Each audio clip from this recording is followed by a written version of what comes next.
आज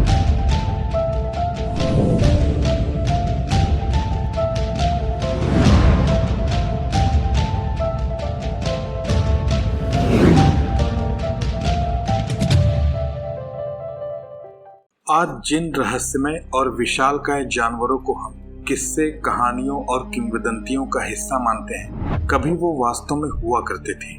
आइए देखते हैं कि वैज्ञानिक क्या कहते हैं इनके बारे में। क्रिप्टोजूलॉजी ये विज्ञान की वो शाखा है जिनमें हम उन जानवरों की खोज और अध्ययन करते हैं जिसे मुख्य धारा के वैज्ञानिक पौराणिक मानते हैं या उनके अस्तित्व को संदेहास्पद मानते हैं। ऐसे जानवरों में जो प्रसिद्ध उदाहरण हैं उनमें बिगफूट यानी यतिमानव, लॉच नेस मॉन्स्टर और चुबाकाब्रा जैसे जीव शामिल हैं। आपको ये सुनकर आश्चर्य नहीं होना चाहिए कि इन जानवरों के अस्तित्व को लेकर किसी भी प्रकार की बहस या तथ्य को मुख्य धारा के वैज्ञानिक काफी उपहास की दृष्टि से देखते हैं। वैसे देखा जाए तो आप लोग भी इन जीवों के अस्तित्व को अक्सर थोड़ा छोटे स्तर के अखबारों, पत्रिकाओं या इंटरनेट पर पब्लिश हुए देखते होंगे और इतिहास में उनकी अनुपस्थिति को कॉन्स्पिरेसी थ्योरीज के अंतर्गत ही समझते होंगे। लेकिन बढ़ते हुए वैज्ञानिक खोजों के दायरे इन मान्यताओं को छिन्न भिन्न कर रहे हैं। ऐसे कई सारे रहस्यमय जीव हैं जिनके अस्तित्व को विशेषज्ञ पहले पौराणिक मानते थे, लेकिन बाद में वो मांस और रक्त से भरे वास्तविक जीव निकले। रहस्यमय के इस वीडियो में हम आपको अतीत के 3 ऐसे विशालकाय जीवों के बारे में बताएंगे जिनका अस्तित्व पहले रहस्य के घेरे में था, लेकिन अब उस पर से पर्दा उठने लगा है। ऐसा ही एक प्रसिद्ध पौराणिक जीव है वो भयानक विशालकाय स्क्विड। इतिहास में सबसे पहले इस विशालकाय स्क्विड के बारे में जानकारी मिलती है अरस्तु के समय से भी 2000 साल पहले के समय में। यूनानी पौराणिक कथाओं में इस जलचर का सबसे पहले उल्लेख मिलता है। बाद में प्लिनी द एल्डर नाम के एक रोमन इतिहासकार ने अपने प्राकृतिक इतिहास की पुस्तक में इस विशालकाय स्क्विड का वर्णन करते हुए इसके बारे में थोड़ा सा विस्तार से बताया है। प्लिनी द एल्डर ने यूनानी लोक कथाओं के अनुसार लगभग सब कुछ सही पाया, सिर्फ उसके आकार को छोड़कर। उन्होंने अपने ग्रंथ में यह दिखाते हुए इसके बारे में लिखा है कि यह विशालकाय स्क्विड अंधविश्वासी प्राचीन लेखकों के लिए भी सही होने के लिए काफी बड़ा था।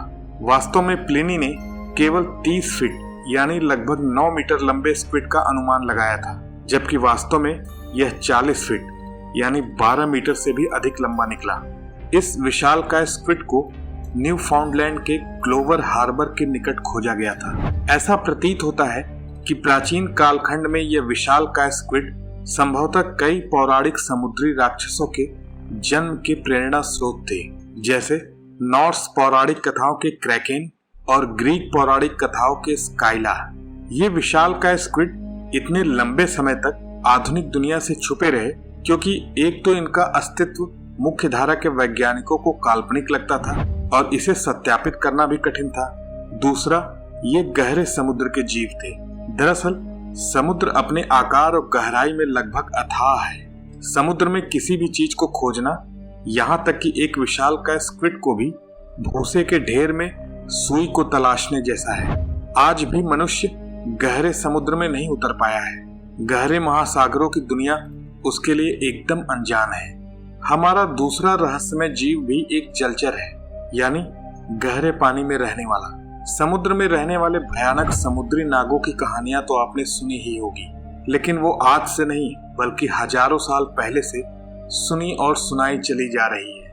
केवल समुद्री नाग ही नहीं बल्कि भयानक विशालकाय मछलियां, समुद्री घोड़े, यहाँ तक कि समुद्री ड्रैगन भी प्राचीन यात्राओं की कहानियों के पात्र रहे हैं।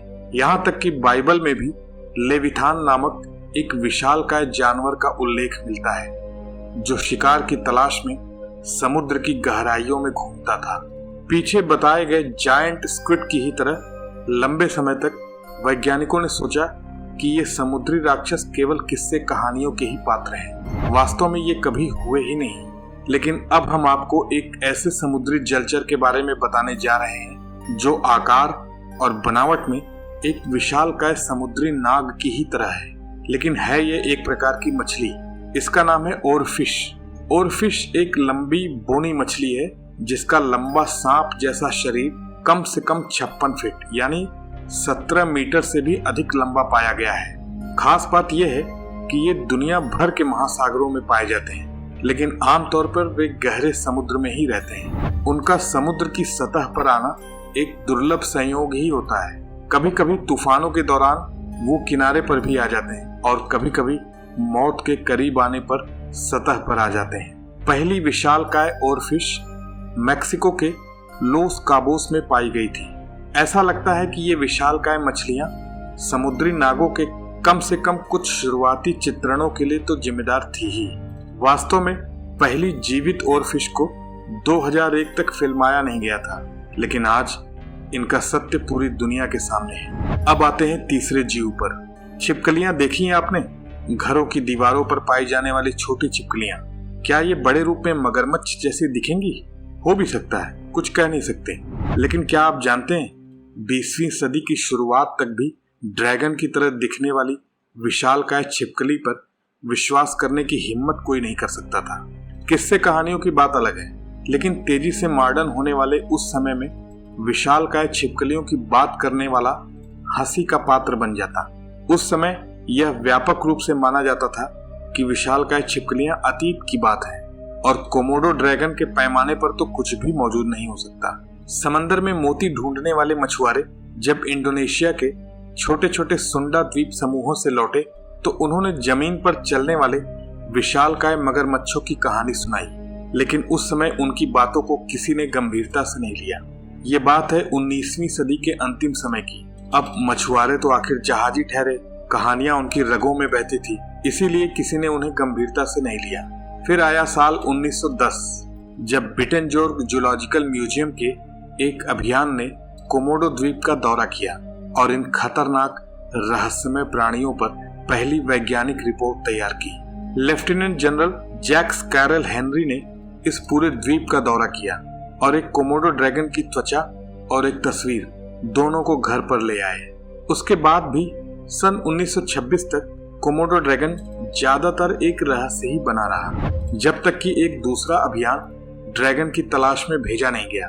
इस टीम का नेतृत्व कर रहे थे डब्ल्यू डगलस बर्डन, जो इस अभियान के अंत में 12 संरक्षित कोमोडो ड्रैगन निकायों के साथ साथ 2 जीवित जानवरों को भी लेकर वापस आए।